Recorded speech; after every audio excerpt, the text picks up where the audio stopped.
Bismillahirrahmanirrahim. Assalamualaikum warahmatullahi wabarakatuh. Thank you buat teman-teman semua yang masih support channel ini. Jangan lupa like, comment, share, subscribe, dan klik tombol loncengnya biar gak ketinggalan video terbaru lainnya. Ingat, subscribe itu gratis. Oke teman-teman, selamat datang dan selamat bergabung di channel Biners ID. Nah, kali ini kita mau bahas seputar latihan soal dan juga pembahasannya terkait dengan soal-soal P3K Perawat 2023. Nah, kali ini kita mau bahas dengan tema komunikasi terapeutik, di mana tema ini merupakan salah satu yang paling muncul terbanyak di ujian tahun kemarin ya menurut FR itu. Nah, kali ini kita mau bahas latihan soalnya ya. Nah, sebelum kita bahas latihan soal, kita mau kasih info dulu. Kita telah membuka grup belajar ataupun bimbel fokus P3K Perawat 2023. Nah, ini khusus buat teman-teman dari JF Perawat Terampil maupun ahli pertama. Untuk tahun ini kita mencoba memisahkan ya antara teman-teman dari JF Perawat Terampil dan ahli pertama ya. Nanti kalau misalkan udah join, apa sih yang didapatkan? Yang pertama, teman-teman akan masuk ke dalam grup diskusi di Telegram khusus ya. Kemudian yang kedua, teman-teman akan dapatkan free akses link ebook P3K Perawat 2023, di mana isi ebooknya itu berupa hal-hal penting menurut kita ya, mulai dari trik menjawab soal, ada beda FR 2022, ada materi teknis keperawatan dan juga prediksi soal seluruh kompetensi baik manajerial, sosial, kultural, wawancara, dan juga teknis. Nah, di grup ini kita udah mulai bahas berbagai soal-soal maupun FR terkait dengan jabatan fungsional teman-teman semua ya. Untuk sistem belajarnya bagaimana? Kita menggunakan sistem fleksibel ya. Teman-teman yang sibuk itu bisa lebih mudah untuk belajar dimanapun dan kapanpun teman-teman bisa ya. Nah, selain itu kita juga sediakan bonus. Yang pertama berupa tryout sebanyak 2 kali, dan yang kedua itu adalah giveaway. Untuk mekanismenya kita akan kasih tahukan di grup ya. Untuk harga apakah masih promo? Masih 150.000 ya. Untuk teman-teman yang ingin join ataupun tanya-tanya lebih lanjut, silakan teman-teman bisa hubungi kita di WA. Oke? Nah, sebelum kita masuk latihan soal ini, teman-teman harus pegang ya terkait dengan komunikasi terapeutik. Komunikasi terapeutik itu komunikasi ataupun interaksi yang dirancang dan direncanakan untuk tujuannya terapi ya, terapeutik. Artinya tujuan komunikasi yang dibangun itu adalah terapi, dalam rangka membina hubungan antara perawat dengan pasien agar dapat beradaptasi dengan stres, mengatasi gangguan psikologis sehingga dapat melegakan serta membuat pasien merasa nyaman yang pada akhirnya mempercepat proses kesembuhan pasien. Menurut Mimin, ini adalah kata kunci teman-teman dapat menjawab terkait dengan soal-soal komunikasi terapeutik ya. Oke. Jadi tujuannya teman-teman harus ingat bahwa komunikasi terapeutik itu bertujuan untuk terapi atau mempercepat proses kesembuhan pasien. Oke. Nah, kita lihat aplikasinya dalam soal. Yang pertama, seorang mahasiswa berusia 20 tahun dirawat di bangsal medis karena kedua kakinya mengalami kelumpuhan mendadak. Ia mengungkapkan bahwa pacarnya telah menekannya untuk melakukan hubungan seks pranikah. Respon yang paling terapeutik yang dilakukan perawat adalah, apakah A, saya bisa merujuk Anda ke konselor spiritual jika Anda mau? Apakah B, Anda tidak boleh membiarkan siapapun menekan Anda untuk melakukan hubungan seks? Apakah C, sepertinya masalah ini ada hubungannya dengan kelumpuhanmu? Apakah D, bagaimana perasaanmu saat ditekan untuk berhubungan seks oleh pacarmu? Jawabannya teman-teman. Oke, kita jawab yang D ya. Ingat prinsip bahwa komunikasi ataupun interaksi yang kita bangun adalah untuk bertujuan untuk mempercepat proses kesembuhan pasien atau tujuannya terapi ya. Salah satu bentuk respon yang paling terapeutik dalam kasus ini adalah opsi yang D ya. Ini salah satu respon kita ya agar si pasien itu dapat mengungkapkan perasaannya yang nantinya ujung-ujungnya kita ingin menggali apa permasalahan pasien, kemudian kita buat rencananya dan ujung-ujungnya kita ingin pasien ini sembuh ataupun masalah yang dimilikinya itu dapat teratasi seperti itu ya. Nah, kenapa kita nggak pilih yang opsi A? Saya bisa merujuk Anda ke konselor spiritual jika Anda mau. Nah, ini menggambarkan bahwa kita perawat itu ingin merujuk, artinya ingin menyerahkan tanggung jawab kita kepada konselor spiritual ya. Padahal yang diminta oleh soal adalah respon paling terapeutik yang dilakukan oleh kita, bukan oleh orang lain ya. Ini mungkin bisa kan, tetapi bukan pilihan utama ya, sehingga kita tidak pilih ini. Kemudian yang opsi B, Anda tidak boleh membiarkan siapapun menekan Anda untuk melakukan hubungan seks. Jadi ini sebuah nasihat, tetapi bukanlah tindakan yang terapeutik. Dan ini pun sebenarnya mengakhiri pembicaraan kita dengan pasien ya, sehingga tujuan utama dari komunikasi terapeutik itu tidak bisa tercapai karena kita sudah meng-cut dari awal, sehingga kita nggak pilih yang B ya. Kemudian yang C, sepertinya masalah ini ada hubungannya dengan kelumpuhan. Kalimat ini tidak bersifat terapeutik. Ini adalah salah satu kalimat yang akan lagi menduga-duga bahwa masalah yang terjadi adalah penyebabnya karena kelumpuhan. Jadi itu bukan sifat yang membangun untuk proses kesembuhan pasien. Jadi kita nggak pilih yang C ya. Kita pilih yang D. Bagaimana perasaanmu saat ditekan untuk berhubungan seks oleh pacarmu. Nah ya teman-teman, kalau misalkan komunikasi terapeutik, responnya biasanya itu kita sebagai perawat itu lebih memberikan respon di mana kita ini ingin bahwa si pasien itu mengungkapkan perasaannya ya, sehingga nanti akan terbentuk trust ataupun kepercayaan pasien kepada kita, sehingga inti dari komunikasi terapeutik itu kan seperti asuhan keperawatan ya. Jadi kita menggali informasi terkait dengan masalah yang terjadi sehingga kita bisa menentukan rencana asuhan keperawatan yang akan kita buat, kemudian kita implementasikan dan kita evaluasikan. Intinya itu ya teman-teman. Jadi kita pilih yang D, oke? Lanjut soal kedua, seorang wanita lanjut usia dibawa ke rumah sakit untuk evaluasi karena semakin sering lupa dan keterbatasan dalam fungsi sehari-hari. Dia berkata kepada perawat yang menawarkan sarapannya, "Oh tidak, saya akan menunggu suami saya. Kita akan makan bersama." Respon terapeutik yang dilakukan perawat adalah, apakah A, suamimu sudah meninggal? Biarkan aku menyajikan sarapanmu. Apakah B, aku sudah memberitahumu beberapa kali bahwa dia sudah mati. Waktunya makan. Apakah C, kamu harus menunggu lama? Apakah D, apa yang membuatmu mengatakan bahwa suamimu masih hidup? Jawabannya teman-teman. Oke, kita pilih jawabannya yang A ya. Nah, mungkin teman-teman juga ada yang jawab yang D ya. Nah, kita harus teliti dulu. Kalau kita bisa simpulkan di antara keempat ini bahwa kondisi si suami klien itu sudah meninggal ya, kalau kita lihat dari opsi-opsi ini. Nah, coba kita langsung lihat di opsi B. Apakah cocok dengan kondisi pasien ya? Aku sudah memberitahumu beberapa kali bahwa dia sudah mati, waktunya makan. Nah, ini kurang tepat ya kalau kita berespon seperti ini. Karena kita tahu bahwa pasien ini tanda-tandanya dia masuk ke dalam demensia. Kalaupun kita memberitahu beberapa kali, mungkin saja ya pasien itu bisa lupa gitu ya. Jadi ini kurang efektif dan tidak terapeutik juga ya. Jadi kita nggak pilih yang B. Kemudian yang C, kenapa kita nggak pilih yang C? Kamu harus menunggu lama. Nah, ini juga kita harus tahu kalau misalkan berkomunikasi dengan pasien itu kan harus jujur ya. Kalau kita tahu bahwa suami pasiennya itu sudah meninggal, kemudian kita kasih tahu bahwa kamu harus menunggu lama, artinya kita menjanjikan bahwa suaminya itu akan datang, tetapi harus kita menunggu dengan waktu yang lama. Itu kan salah satu kebohongan. Jadi kita nggak pilih yang ini ya. Jadi harus jujur dalam berkomunikasi dengan pasien. Dan kenapa kita nggak pilih yang D?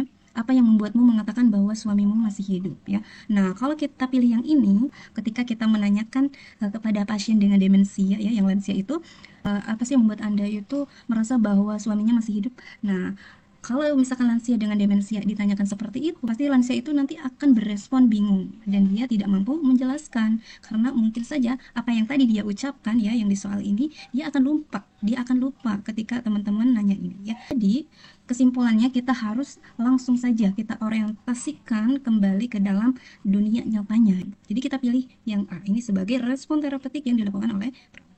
Oke, lanjut soal ketiga. Perawat mengamati klien yang mondar-mandir di aula.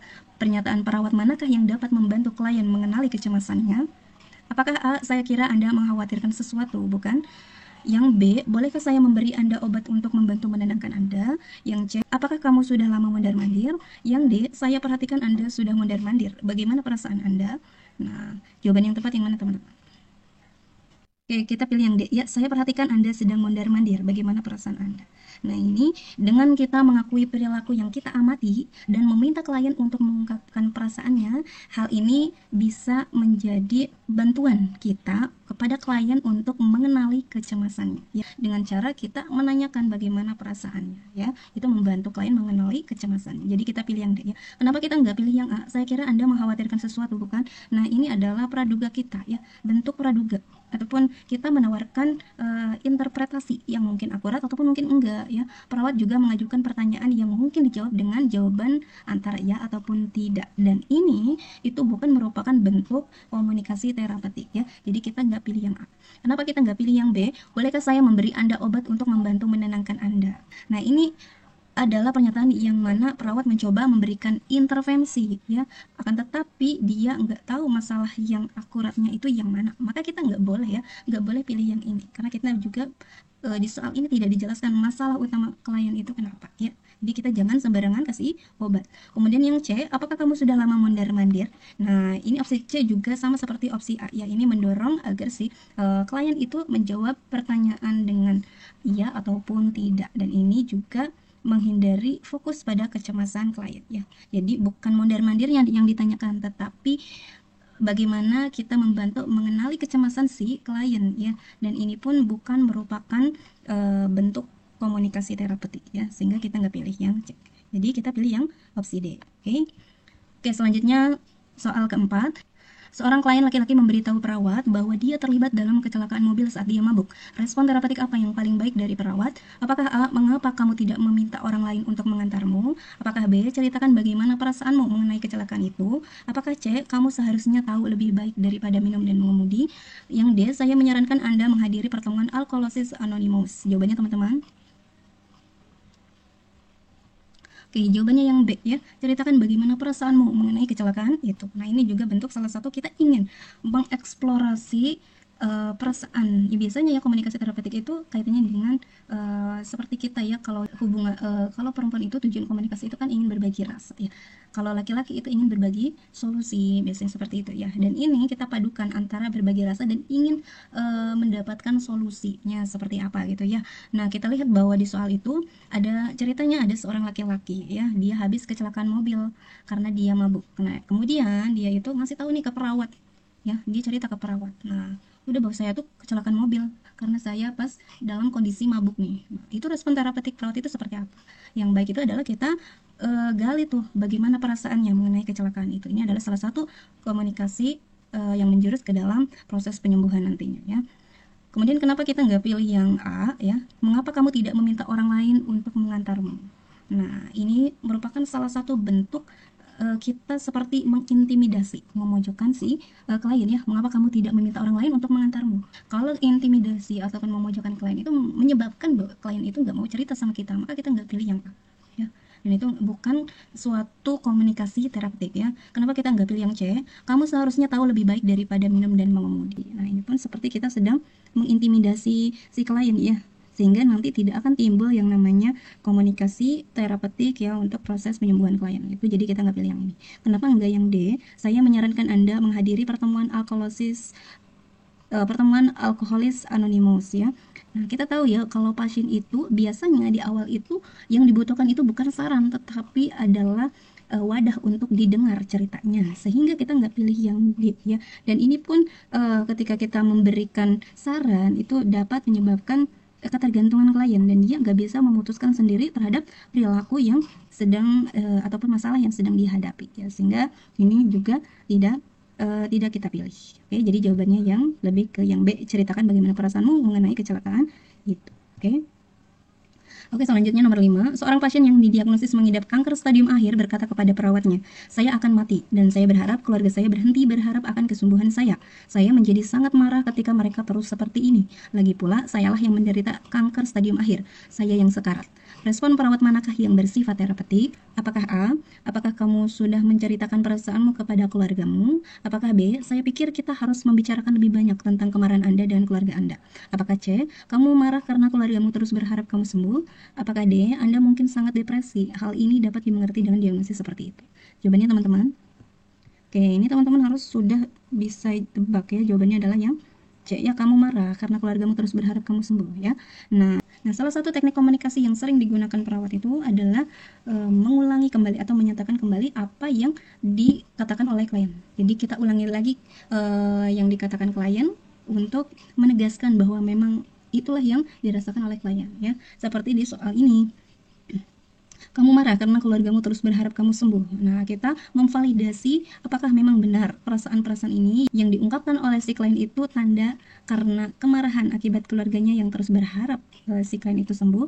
Nah, itu adalah salah satu bentuk teknik komunikasi yang bisa dilakukan oleh perawat ya. Nah, kenapa kita nggak pilih yang A? Apakah kamu sudah menceritakan perasaanmu kepada keluargamu? Ini bukan termasuk komunikasi terapeutik karena akan membuat pasien akan lebih marah lagi karena kita sudah bisa seperti menebak bahwa penyebab kemarahannya itu adalah keluarganya. Ketika kita di awal itu sudah menanyakan apakah udah berdiskusi sama keluarganya, itu akan membuat pasien marah dan mungkin komunikasi itu akan terhenti di situ atau dia tidak mau cerita lagi tuh sama si perawat. Jadi kita nggak pilih yang A ya, ini bukan komunikasi yang tepat di awal. Kemudian yang B, saya pikir kita harus membicarakan lebih banyak tentang kemarahan Anda dengan keluarga Anda. Nah, ini merupakan upaya perawat untuk fokus pada isu utamanya, yaitu kemarahan. Dan ini terlalu dini untuk kita lakukan ya.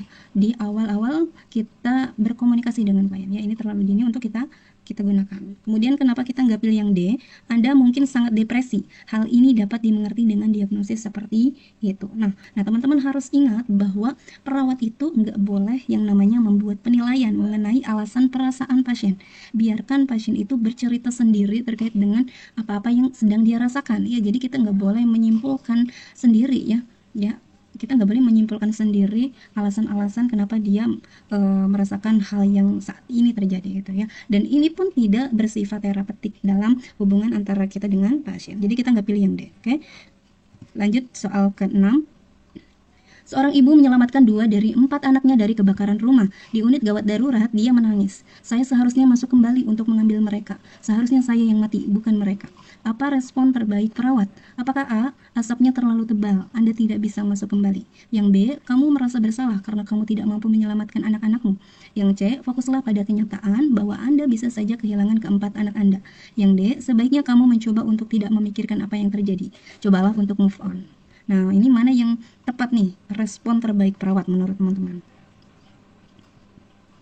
Oke, kita pilih yang B ya. Kamu merasa bersalah karena kamu tidak mampu menyelamatkan anak-anakmu. Kita harus ingat bahwa salah satu teknik komunikasi terapeutik yang bisa dilakukan perawat itu adalah bentuknya refleksi. Artinya kita ingin mengidentifikasi atau memvalidasi benar enggak sih yang dirasakan klien saat itu adalah seperti ini ya. Nah, ini adalah salah satu bentuk contohnya. Ya, kamu merasa bersalah karena kamu tidak mampu menyelamatkan anak-anakmu. Jadi kita mengidentifikasi nih respon emosional yang ditunjukkan oleh si klien itu apakah benar karena dia itu merasa bersalah ya. Jadi sehingga kita tahu bahwa masalah si klien itu bukan karena dia yang ingin mati, tetapi karena dia merasa bersalah, sehingga kita dapat menentukan intervensi yang tepat selanjutnya untuk klien ya. Nah, kenapa kita nggak pilih yang A? Asapnya terlalu tebal, Anda tidak bisa masuk kembali. Ini bukan solusi ya, bukan bersifat terapeutik. Kemudian yang C, fokuslah pada kenyataan bahwa Anda bisa saja kehilangan keempat anak Anda. Ini pun seperti menghakimi, ya kita nggak boleh menghakimi, oke? Kemudian yang D, sebaiknya kamu mencoba untuk tidak memikirkan apa yang terjadi. Cobalah untuk move on. Kita juga harus realistik ya, nggak mungkin klien yang baru saja mengalami suatu tragedi itu akan move on begitu cepat ya. Biasanya pasien yang baru mengalami sesuatu itu minimal dia ingin didengarkan. Oke teman-teman, semangat belajar terus. Assalamualaikum warahmatullahi wabarakatuh.